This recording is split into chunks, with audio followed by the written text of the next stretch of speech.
And those are the world famous Darjeeling tea that you can see. And out of that lot, I have few teas with me. The first one that you see is, the single malt Scotch tea. It's definitely a non-alcoholic drink, so you can be rest assured there's no alcohol in it, but it's nice to drink. And then this is my favorite. This is the red wine tea, and it's really nice, and it's light, so that's what I like about it. And this is another tea which I recently bought. This is the detox tea. So this is a little strong, but it's, again, it's healthy to drink, so this is nice.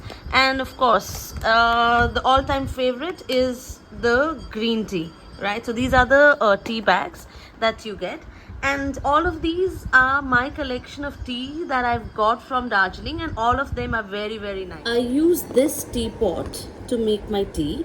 Okay, so a Darjeeling tea, the water should be boiled only till 90%.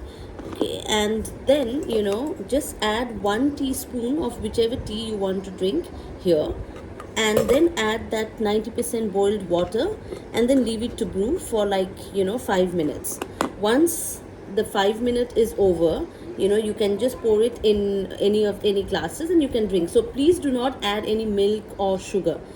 The ideal way of drinking Darjeeling tea is mainly black, right? So you should never add, I wouldn't say never, it's your choice, but the suggestion is not to add any milk or sugar and just drink it as is, and I'm sure you will thoroughly love it.